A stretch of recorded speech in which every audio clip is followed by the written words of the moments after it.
Hey everyone, welcome back to the All About Us podcast, the podcast where we dive into stories, struggles, and victories that shape who we are.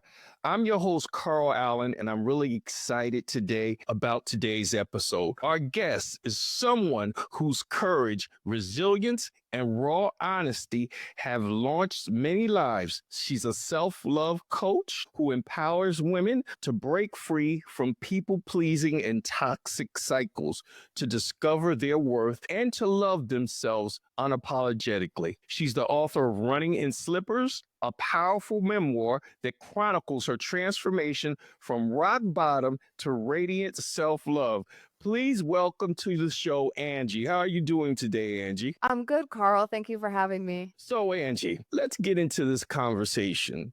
We're going to start off from the beginning. Can you take us back to a time in your life when self-loathing was almost automatic, your default mode? What did your inner world look like at that time? Yes. So unfortunately, I spent most of my life in that mode. However, if you could go back in the past and ask me if I hated myself, I never would have described it that way. But what it looked like for me was people pleasing. I cared way more about what other people thought of me than what I felt about myself.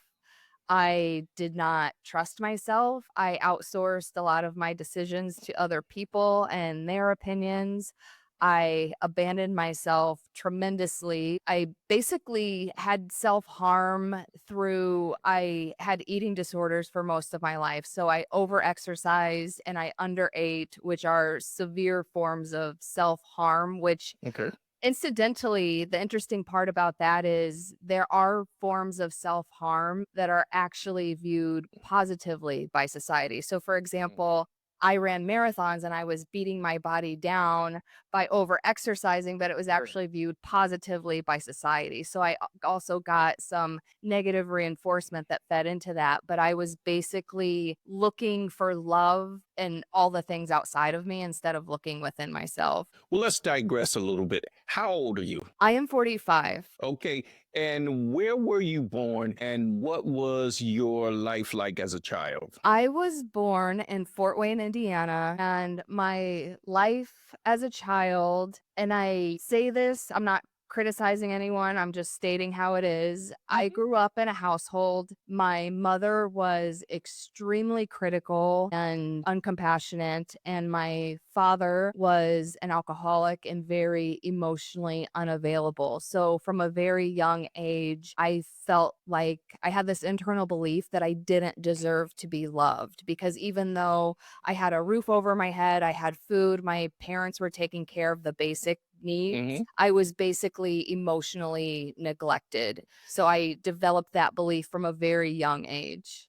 Now, I was emotionally neglected also. I Okay. also always felt like I was alone as a child. But, different people process those experiences different ways. What were some of the early signs or moments when you started to realize you had lost yourself? Well, unfortunately, I didn't realize it until I was 40. However, I should have been able to realize it. I dealt with eating disorders for most of my adult life. It started in high school. I was anorexic the summer before my senior year. I weighed 85 pounds. Yeah, so it was bad. And then it was never that bad again, but I I was torturing myself through, like, overexercise and undereating, so even though it wasn't that severe, it was just, like, the slow chipping away at my Right. self-esteem. I also got involved in, because obviously, and you probably experienced this too because you had a similar childhood as me, but Right. because my parents emotionally neglected me, I was attracted to people and situations, whether that be romantic relationships or friendships or jobs, that also treated me the same way.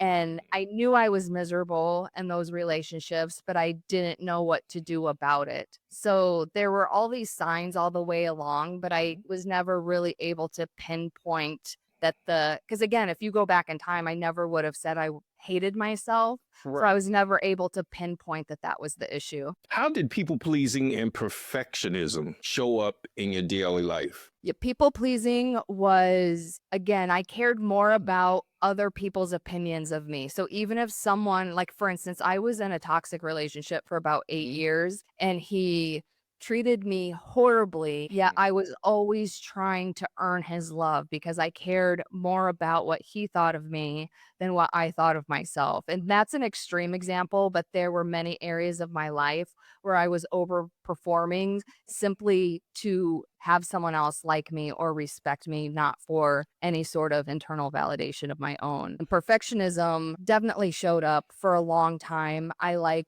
to have the appearance that everything was fine, everything was okay, and I had it all together when the truth was I was falling apart inside because it's really hard to keep up that facade because as human beings, we are not perfect. So when you're trying to keep up that perfect facade, it just doesn't feel aligned because you're not being authentic. Now, do you feel like that was a codependent relationship? Absolutely. Yes. Okay.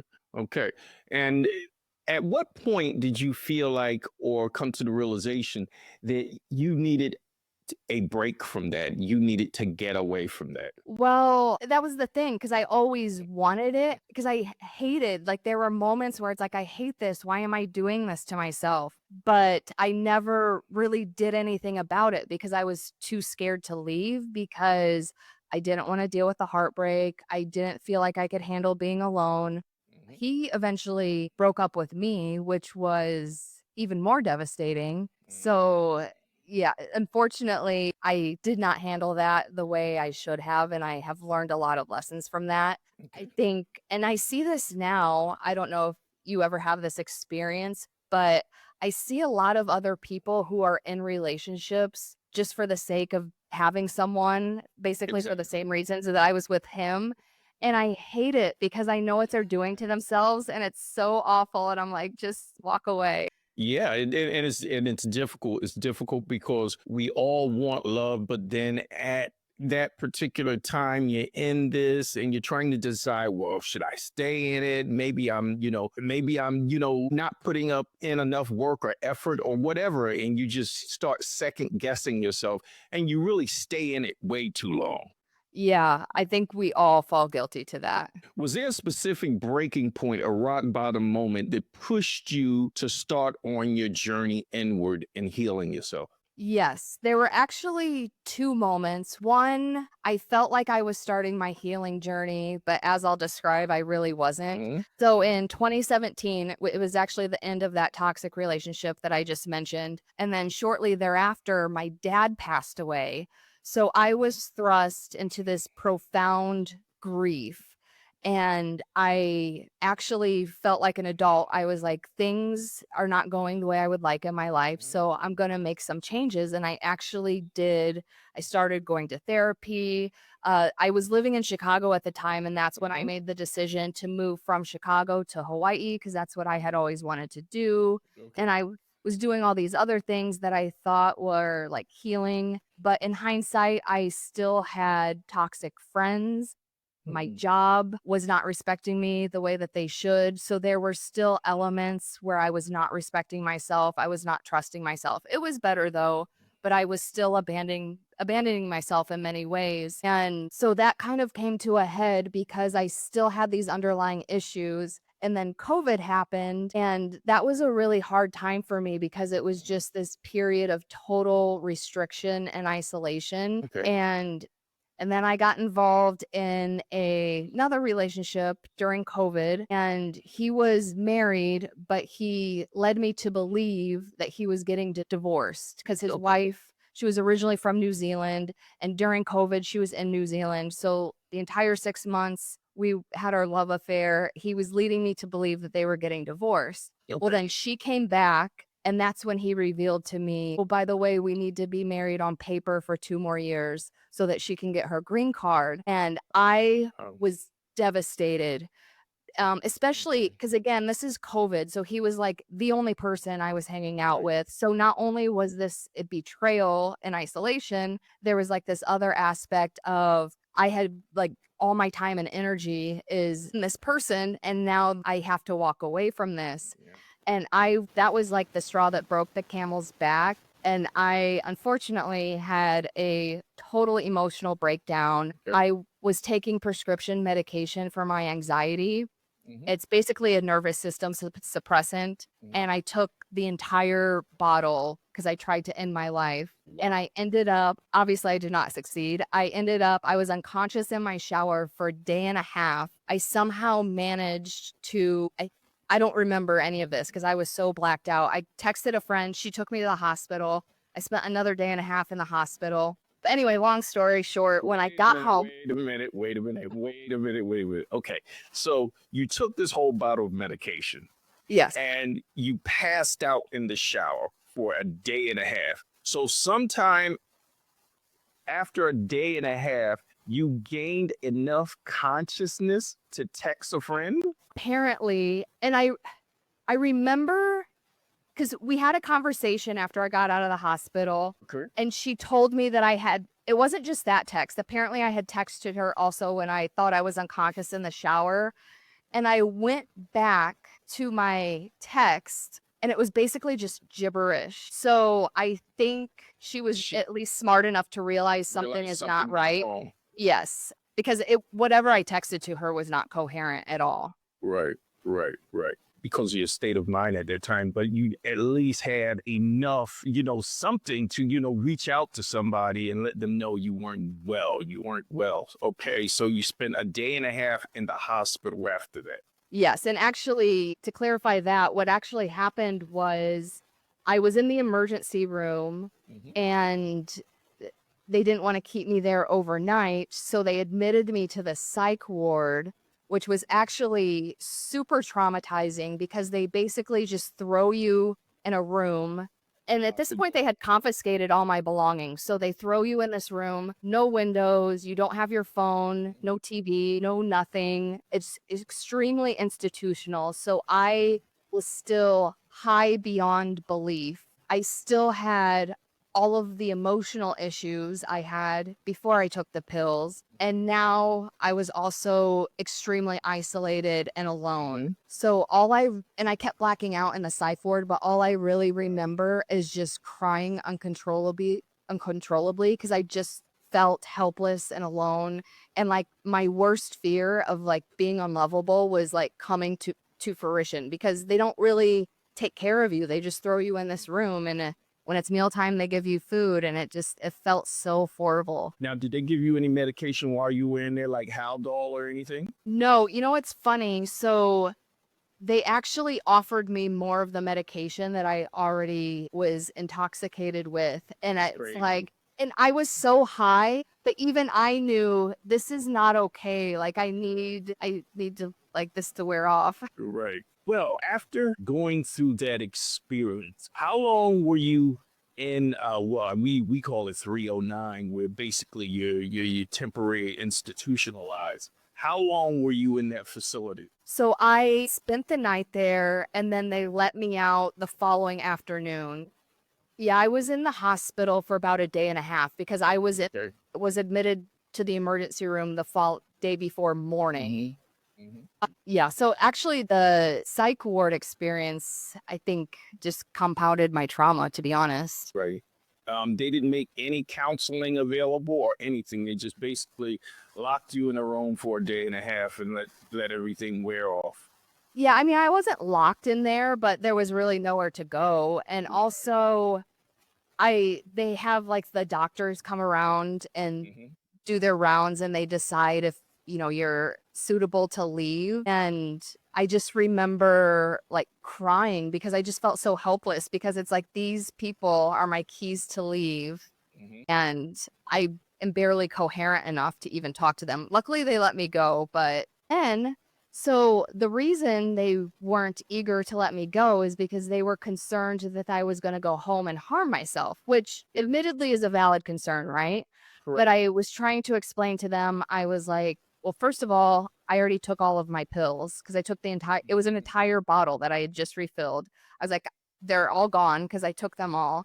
And second, even if I more, I wouldn't take them because I already know it doesn't work. So, Right. like, just let me go home and sleep in my own bed, basically. So they let me leave, and I was discharged from the psych ward, but it was COVID. So all Hmm. my real clothes and my purse were in plastic bags. So they were like, you cannot open these till you get outside. So they gave me some weird clothes that people probably donated to the hospital. I changed into those and the next thing I remember, because again, I kept blacking out, but I'm Right. standing on the curb of the hospital, barefoot, wearing the weird hospital clothes, and just holding the plastic bags. I had no ride, no nothing. I'm just standing there. And it was actually really humiliating and very abandoning. So, what were your first steps you feel after that traumatic experience? What were your first positive steps to recovery? Well, the first thing that happened is so I turned on my phone to order an Uber. It was blowing up with texts. And one of my friends, I was supposed to go, she was having this event or a workshop or something, and I was supposed to go. But obviously, because of what happened, I didn't make it and I hadn't texted her to let her know. So she had texted me because she was worried about me. So when I got home, I called her and I told her what happened. And I was like, I can't believe I'm still alive because the pills that I took, they were so strong. Like I usually would only take a half pill and that would knock me out for 8 hours. So the fact that I took the whole bottle is like miraculous that I didn't die, right? So I was telling her this and I was like, I can't believe I didn't die. And her response was, it's not your time. And it like gave me goosebumps. So I was like, okay, I'm here for a reason. I need to figure it out. And then that's when I was like, okay, I need professional help. I can't do this on my own. I've been trying to do this on my own. It's not working. And again, this is when I realized that Hmm. the stuff I had been doing, Hmm. like while it was okay, it wasn't very effective. So I decided traditional therapy had not worked for me. So I actually hired a life coach. And on my very first call with him, actually, it was our discovery call just to see if we wanted to work together. He asked me, he was like, if you could do anything in your life, what would you do? And I had this idea for a book. So I start telling him. And again, when I'm talking to him, this is like less than a week after Hmm. my hospital excursion. So I'm not in a good place at all. And he could Right. probably see that when he was talking to me. But I'm like telling him about this book. I was like, I want to write this book that's like a memoir and really vulnerable because I feel like we all hide behind these fake social media facades. And I want to write this vulnerable book about real life, Hmm. et cetera, et cetera. And I stopped talking and he was like, did you notice how lit up you Hmm. just were when you were telling me about that? And I paused and I could feel it. I was like, yeah, like I really want to write this book. So I started working with him as a coach, but I also started writing my book because at that time, like In the moments after I got out of the hospital, life was so fragile. It felt like I was walking around without skin. Like any noise, anything was just like I couldn't handle it because you just feel everything. I can't even describe it. So I just needed something to ground me because I knew working with the coach would be a process. So I was like, I just need something to ground me and I need a purpose because in the first few weeks, my only goal was to survive the day. So I was like, I just need a purpose. So my book became my purpose. And then it evolved into now I'm a self love coach and I help other people go through their self love journey. So now, what is the name of this book? Is that Running in Slippers? Yes. So that is my book, Running in Slippers. And it describes a lot of your raw feelings and vulnerabilities, I believe. What was the writing process like for you emotionally? That's a great question. It was extremely difficult because when you write a book, not only do you have to go through many iterations of writing, but you also, through that process, you also have to read it a gazillion times. So all of these experience, and again, I wrote about taking the pills and going to the hospital. I wrote about these toxic friendships and relationships and all these hard things in my life. So I had to constantly reread it, which I think made the healing process harder. However, it was nice because, again, as I'm writing this book, I'm also working with my coach and I'm actually making significant changes in my life. So the more that I was growing, the more cringy my book became because it was like, oh my God, I can't believe I did that because my growth was now surpassing where I was when the experience happened. Now, your career, you're not a writer in your everyday life, are you? I am not. I actually just quit corporate America about a month ago. So I was working in finance for about 20 years, and corporate America just no longer aligns with who I am as a person. And that's how Right. strong my self love is now because I was giving too much of myself away. I was stuck even in corporate America. As much growth as I've been through, I still found myself wearing a mask or trying to please other people. And honestly, that's the corporate game. And I was like, you know what? I don't want to live like this anymore. So I just totally walked away and started my self love coaching business. And the whole thing is writing isn't easy. Writing isn't easy. So how did you actually, learn how to write a book? Because I've looked at script writing, I've looked at writing novels, and the approaches are totally different. But to Correct. go from finance to writing, what was the products like for you? Well, so going back to when I was born, basically, when I was little, I was an avid reader and writer. That was my whole thing. And when I was in fifth grade, I even won a contest. There was a book writing contest, and I won out of the entire elementary school. And I wrote all through high school. I think I even won another creative writing contest when I was in high school. So I loved writing. However, I went to college, I studied finance. I did not write at all for like 20 years. And when I was living in Chicago, I had this idea for a blog. And I was like, but I didn't have the confidence at that time. I was like, but I haven't written in so long. To your point, like I felt like I had forgotten how because there's so many different writing styles and there are techniques. And I felt like I didn't know what I was doing. So I was looking for a writing class to freshen up my skills. And I landed upon this sketch comedy writing class at the Second City, Chicago. And it was the best experience of my entire life. Like it totally lit me up. And that's kind of what spawned this book idea because I was like, I love writing. What do I want to do with this? And I had that idea for Running in Slippers, although that was not the title. But I've wanted to write like a vulnerable book about real life. But I was too scared to put myself out there and allow myself to be seen. And it wasn't until I had hit that rock bottom moment. And when you are that low in life, you have nothing to lose. So unfortunately, it took that much for me to be willing to allow myself to be seen. But for years, I was just too afraid to put myself out there with a book. So to answer your question, I was a writer for a very long time. And then I had freshened up through this writing class when I was in Chicago. So it just kind of naturally flowed from there. Well, it seems like you had an innate ability, right? that was a gift. That was something that you were born with. You started doing that at an early age. Yeah.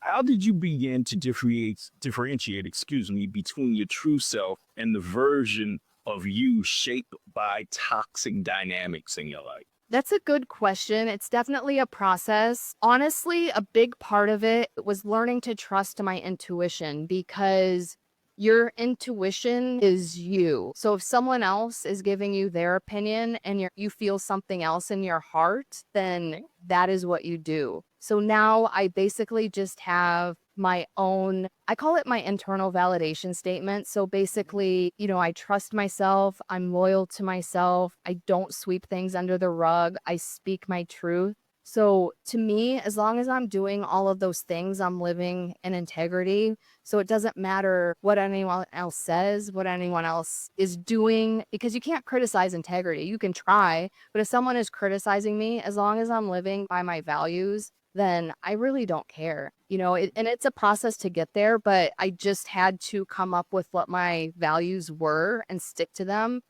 And it's not always an easy process, and it's still not now, but that for me, that was the best way to get to a place where I'm firm in my own self-love. What role did fear play in your healing journey, and how did you work through it? That is also a good question because I think I had this belief that once I reached a certain point in my growth journey that I wouldn't be afraid of certain things anymore. Like, for example, being criticized because my mom was very critical. So that's always been a huge fear of mine is being criticized. Right. And the truth is, the fear does diminish a little bit, but in my experience, your fears never go away. But the growth journey is feeling the fear and doing it anyway because I trust like, for example, I just quit my corporate job a month ago. Right. Like, that's financial stability, that's cheap health insurance. And so it was terrifying to let that go. Hawaii is expensive. Thank you. So yes. So that was very terrifying, but number one, I respect myself too much to be treated how I was in that corporate environment, but also I trust that I'll figure it out because if I have to drive a garbage truck to make money to pay my bills, then I'll do that. So, just self-love, self-respect, and self-trust. Now, looking at society, this is something that I see which is really happening to a lot of women. This breaking from the traditions of the norm of the family and traditional roles and self-love and healing and becoming who you truly are and valuing yourself. I have a question though. Do you feel like a person can love themselves too much? And if you love yourself so much, it really blocks or hinders someone else from really reaching you and loving you, because no one can ever love you more than yourself if that's what you mentally make as your number one focus. I like this. So my opinion is I think anything is negative if taken to an extreme. So for example, the sun, there's Right. many positive aspects to the sun, but it also causes cancer. So I think there's a balance to everything. And I actually agree with what you're saying. One of the reasons why I do what I do is because there are way too many women who are where I was, where they're giving their power away too much. So, yes, we want to get them to a place of self love. But I actually also agree with your point because because I think the people who are so full of self-love that they're not letting other people in, I think that's actually coming from a place of fear because it's like, I know I can get love from myself and I'm afraid of this other person's love because we all have free will, right? So if you Correct. let someone in and they love you, it's a possibility they could leave you someday. Whereas with yourself, you're never going to betray yourself again once you come to that Exactly. place of self-love. So I do think it could be detrimental to love yourself too much. I think that's a really good point. Yeah, because basically what happens is, and this is just my theory, and I'm not a psychiatrist or a psychologist, but from just my observation, you have so many, not just women, you have men doing it too. They get into this self love mode, and basically, you prevent yourself from bonding with someone else, and your relationships more so become fan wars. Yeah. No, I completely agree, and I think there's a term for that. Is it called spiritual bypassing? Because a lot And of so, people do this with, like, spiritual practices as well. right, They call it healing, but really you're blocking the healing because you're just too extreme in it. So right, exactly, exactly. You've done some incredibly bold things. You moved to Hawaii on your own, no family, no support system. You jump out of helicopters, which I think is the craziest thing in the world. My time in the military, I hated helicopters worse than submarines. So, but how do these experiences connect you to your inner transformation? if you go to my Instagram page, the Mhm, top 3 posts that I have pinned is one is a video of me jumping out of a helicopter. We're 35 feet up from the ocean. mhm, Another one is me skydiving, and mhm, another one is me bungee jumping. So most people have the perception that I'm super courageous and adventurous. And on some level, I am. But first of all, I just want to be clear, I was terrified in all 3 of those situations. But the reason that I did all 3 of those was to push myself out of my comfort zone, Right. because there are things in life that will push you out of your comfort zone, and you need to be prepared to deal with them. So I like to do things like that, as, like, weird as it may sound. Mhm. I like to do things that scare the crap out of me, because then it better prepares me for life. Okay. So, how do you practice self love on a daily basis? It can come in various forms. For me, there's very simple things that I do. So, for example, my rule is I do one thing a day that brings me joy. For me, I try to surf every day because I love being in the ocean. I love being in nature, and surfing is fun. It's not always practical to surf every day. Like, sometimes it's just dancing or walking in nature. So it can be something simple like that. But on a deeper level, it's me being authentic, not people pleasing, not self sabotaging, having the self awareness. Because I'm not saying I never fall into these things. It's not like I Right. never seek external validation. It's not that I never self abandon, but I at least have the self-awareness now to recognize it and then pull myself out of it. So it's just a constant practice of being aware of these opportunities to love myself and be loyal to myself instead of abandoning myself. Okay. Well, realistically, for the last 4 to 5,000 years, society, we as units have lived in a man's world. And what that emphatically and detrimentally means at times is many times women struggle with setting boundaries because we have to be realistic. We live in a man's world, and a lot of times they weren't even able to establish any boundaries. Yeah. And so now we're coming into this day and age now where women can set boundaries, but many struggle doing it. How do you learn to set them? And what advice would you give to other women who are just starting to learn how to set those boundaries? Yes. Well, first of all, thank you for recognizing how difficult it is, because I will not even try to sugarcoat that part. It's not easy. And one thing I want to say, when I first started trying to set boundaries, and I'm intentionally using the word trying, is that I would set it and then the other person would violate it. So, setting the boundary is not it's not having boundaries. Actually enforcing the boundary is having boundaries, and that is the Mhm. hardest part, because people will test you, trust Of me. course, of course. And if you are a people pleaser, that is the hardest part, because the other person will not, in most cases, they will not be happy. There are people who respect you and your boundaries, but chances are there are people benefiting from your lack of boundaries. And when you try to set them and enforce them, they will not be happy.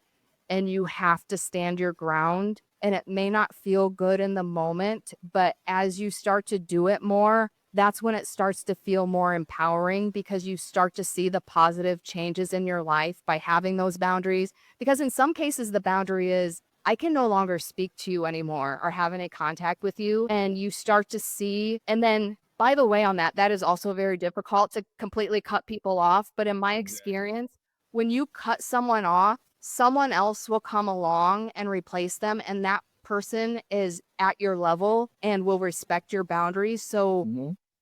it does pay off. It may not be immediately, but it's so empowering to surround yourself with loving and supportive people who do respect your boundaries. And it's also empowering to know that you can trust yourself to set and enforce them. So it is a process and it's not easy. So my advice is just stick with it because trust me, it works. Yeah, they have to start setting them and they have to start trusting it. Yeah. So, me, myself, I was able to avoid a lot of things because I have a very strong sense of intuition and I always trusted my intuition. A lot of people who struggle with self worth and self love don't trust their intuition. Or maybe, their intuition may be off. How do you, or what would you tell people to start developing that sense of intuition? And how would you direct a woman to start trusting her intuition, especially when it comes to relationships, toxicity, boundaries? Yeah, I love that you're bringing this up. And again, I think intuition used to be something that wasn't really talked about because it was like woo woo. And to your point, when I had low self-worth, I was very intuitive, but I never trusted my intuition. And I was always outsourcing my decisions or whatever to other people. But intuition is critical for It is. self-worth. Like that It is. is the highest form of self-trust that there is. See, a lot of people don't connect the two, and see that's what I think, that's what saved me from a lot of that, because I always had very strong intuition and I trusted it, and I realized that was, how can I say it, that was my rock, my intuition. But I look at other people and they don't trust it.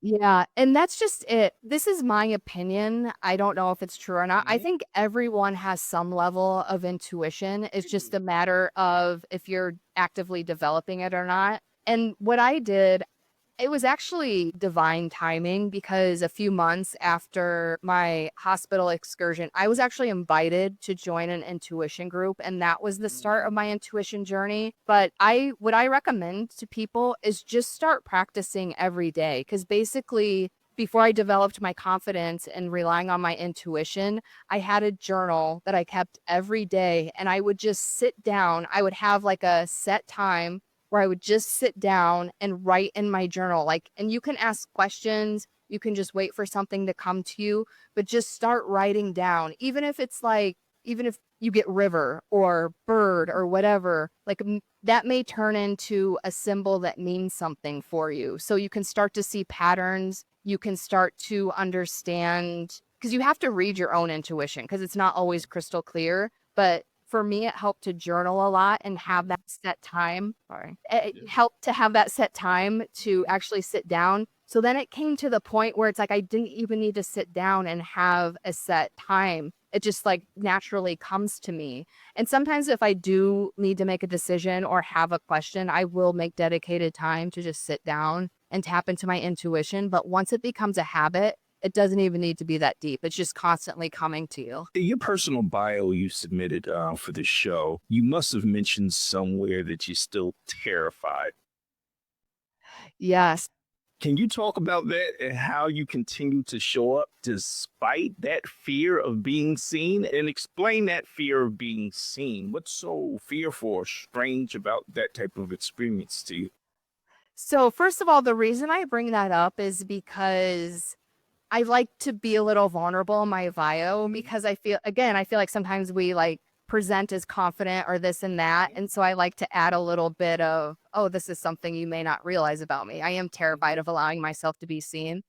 For me, it stems from childhood because my mom was extremely critical. So my mode of operation basically just became I'm just going to hide in the background because if you can't see me, there's nothing to criticize, which by the way is not true.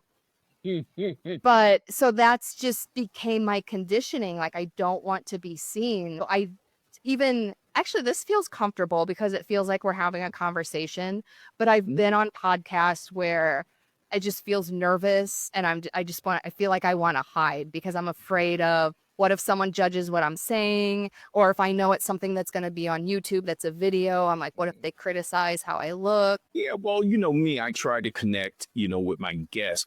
And a lot of times I try to assist in letting them unpack certain things in a way, in a manner that, normally they wouldn't be able to do. And I guess that's kind of like a gift I have. But, I was under many of the same pressures and constraints that you were as a child. And I took the totally opposite approach. I said, okay, you're going to make me the black sheep? Okay, I'm just gonna be the black sheep. And I just kind of, like rejoiced in being myself and being the black sheep. You're gonna talk about me and you Well, yeah, in hindsight, I wish that's what I would have done. But yeah, I think that's amazing. And that's what we all should do, right? Because that's what uh-huh. the basis of my self-love coaching, it basically what it's about. Like we're all born with this bright light inside of us. Because when you see kids, they're running around, they're screaming, they don't care what anyone thinks of them. And then you go around in your life, and then society tells you you should be a certain way, your parents, whatever. And like our light starts to become dimmed. And so that's how I became the way I was. But I actually love that you never let your light dim. You were just like, I'm the black sheep. Let's go. Yeah, exactly. What misconceptions do you think people have about what self-love really means? I think a lot of people think it's like this woo woo, like I know a lot of people associate it with like affirmations that you repeat in the morning, but I mean, it's about really digging in deep to find out why, like if you are self-abandoning and self-sabotaging, why you're doing it and how to correct it. Like it's actually deep inner work, but it's worth it. Now, I'm going to say something for my listeners. A lot of times you will hear Angie say woo woo. And what I think she means is sometimes people can perceive certain practices as being esoteric Yes. in a sense. And so that's what she means. A lot of people in society have this phobia of, things which are esoteric or things which are strongly spiritual based or inner light based. They have this, phobia of it. So that's what she means by that. Okay. Yes, thank you. What does loving yourself fiercely look like in messy everyday events? What it looks like, the first thing that came to my mind is being happy, because it used to be if I made a mistake or did something that wasn't perfect, I would just beat myself up, criticize myself, think that there was something wrong with me. Whereas now I see that as like, okay, like I may have messed up, it didn't go as planned. This is what I'm going to learn with it from it, and then I move on with my life and I'm happy. I don't have to criticize myself. It doesn't have to be this huge event where I'm down on myself. Like you can still learn and grow and make mistakes and have that self-compassion, and your life is happier and you're learning and growing, and it's way more fulfilling than being down on yourself. That's true. Very true. Very true. If you could speak to your younger self, the version of you deep in that self loathing moment, what would you say to her? Honestly, I don't know what I would say, but the Mhm. first thing that came to my mind, I would give her a big hug, because I think that was another thing I never really received from my parents. And a lot of times I just wanted to be seen and understood. And I think a hug is an amazing way to show that.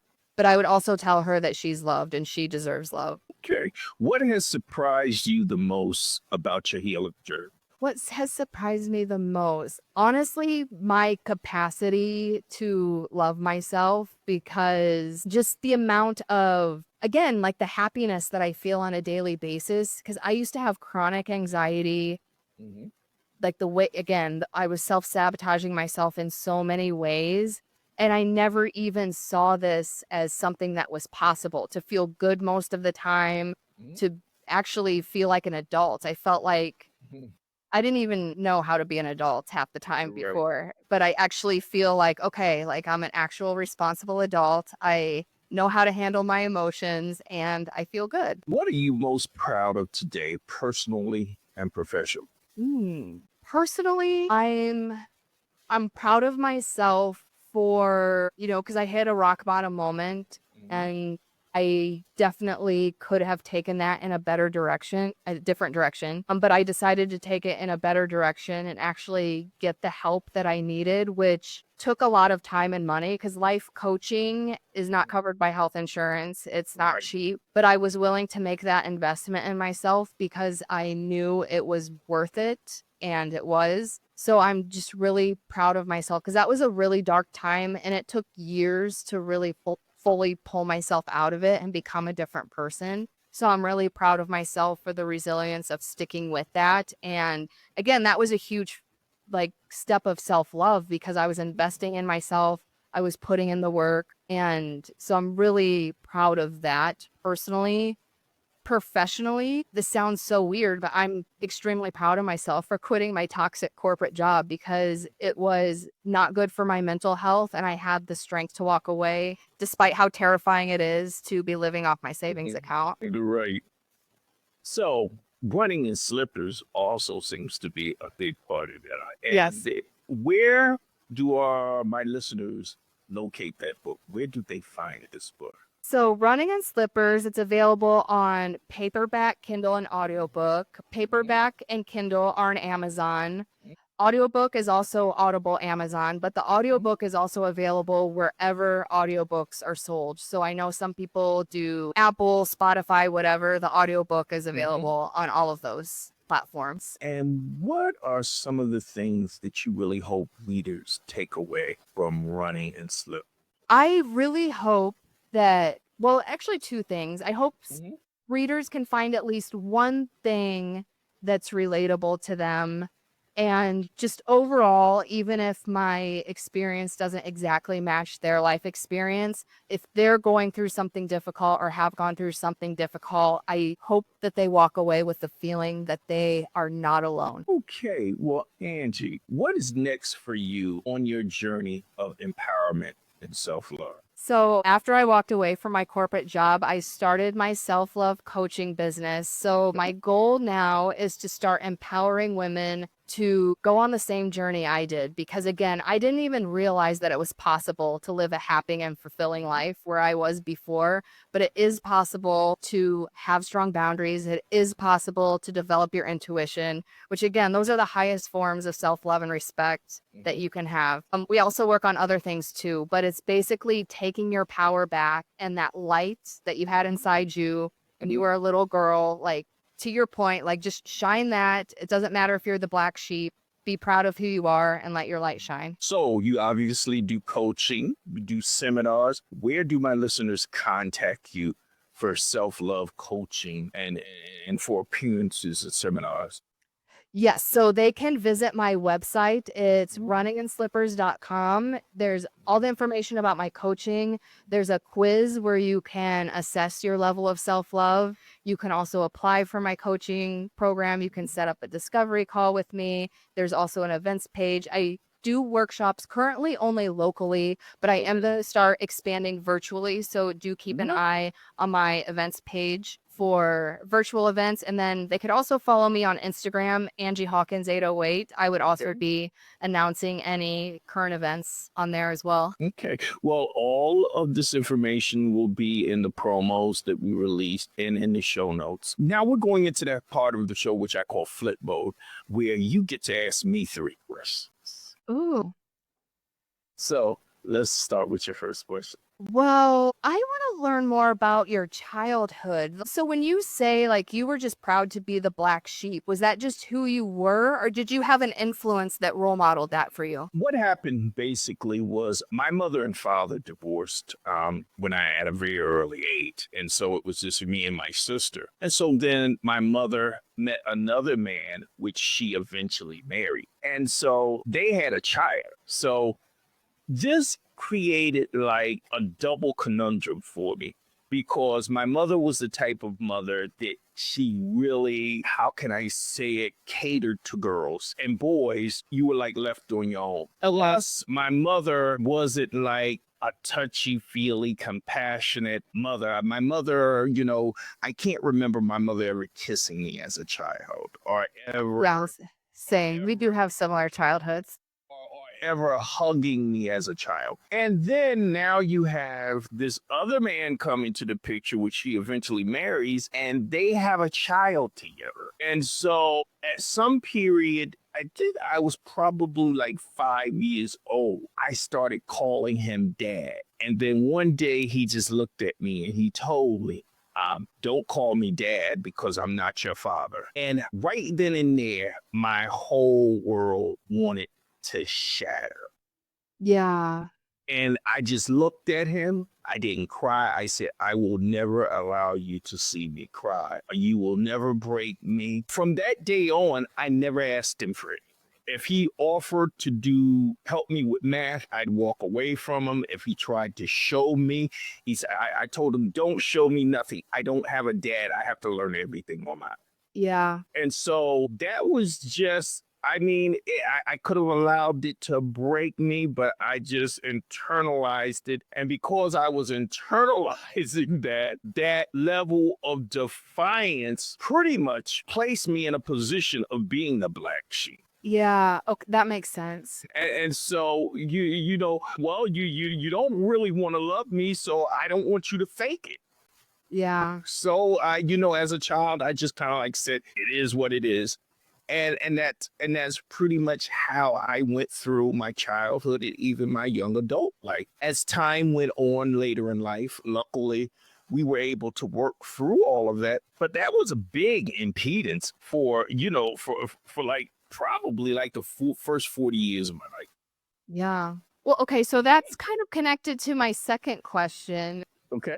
Do you think that, like, having that level of independence and separation, do you think that's how you learn to rely on your intuition? Because I think my intuitive abilities developed because I did feel like a loner in my own house, so that left me Mhm. to be observant. And even though I did ignore my intuition for a lot of my life, I think that's how it developed because I was observing and I learned certain patterns and I could recognize things. Do you think that's where your intuition came from, or is it from something else? Well, I think, see, a lot of people, when they don't get something in life, they accept that as reality. And so I never accepted that as reality. So I said, okay, I can't get the love and the emotional content that I want from my parents. So what I started doing is I started watching television shows like Little House on the Prairie, Courtship of Eddie's Father, just these different family based shows, the Yeah. Waltons. And that is, I started learning what real family dynamics were.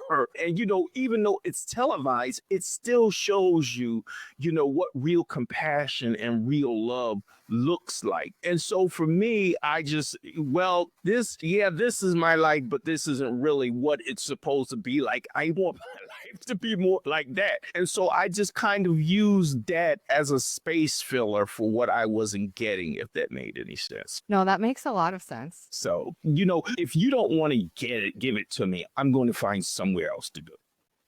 By the way, you might like my book. I'm not trying to plug it, but I think we do have similar child. Well, I knew we had similar childhoods. I'm going to get your book. I'm going to read your book. My last question is I'm super excited that you're moving to Puerto Rico because I live on Hawaii, so I'm an island person too. So what do you plan on doing when you get there? Are you gonna Well, I'm going to do my podcast show is also coming there. I want to do live shows where I actually invite people out to Puerto Rico to come on a live sound stage. So we do podcast shows live remotely. And Puerto Rico has so many different beaches. So I want to start introducing people to all the wonderful beaches. I mean, Puerto Rico is the island of like 100 beaches. So it's introducing people to Puerto Rico into the lifestyle and I'm quite sure lifestyle in Hawaii is quite different than it is from mainland United States, just absolutely? as the lifestyle in Puerto Rico. And I tell people all the time, they said, did you feel like the first time you stepped off the plane in Puerto Rico? And I said, the closest thing I could explain that maybe some of you would realize. If you think back to the I Love Lucy shows and think about conceptualizing the 50 Cuba in the 1960s, when I first stepped out of the old hotel and started walking around, I expected to see Ricky Ricardo running down the street. I mean, it was just really kind of like, it was just so foreign to me. But the funny thing about it was it only took me like 2 hours to reprogram. And then Oh, after nice. and then after 2 hours, I said, "Oh, I like this." And then within 2 days, I like this is home. This is where I want to be. Yeah, nice. So, well, thank you for those inspiring questions. Well, Angie Hawkins, thank you so much for sharing your powerful story with us, your vulnerability, strength, and inspiration. And I know so many people listening today will feel seen and understood after listening to what you actually shared with us today and being able to embrace some of that and put that to work in their life, and especially purchasing your book to help them get on this path to self-healing and self-love. For those who want to follow your journey, connect with you, or grab a copy of Running in Slippers, we will provide all the information necessary. All of that's going to be, all the links and everything are going to be, like I said earlier, on our show notes and on the promos. To our listeners, if you ever felt stuck, if you ever felt like you were a total people pleaser, or question your self-worth or value, let this be a reminder that transformation is possible. And it starts with you choosing to do so. Thanks for tuning into the All About Us podcast show. Don't forget to subscribe, leave a review, and share this episode with someone who needs to hear it. Until next time, be kind to yourself. You matter. Have a great day.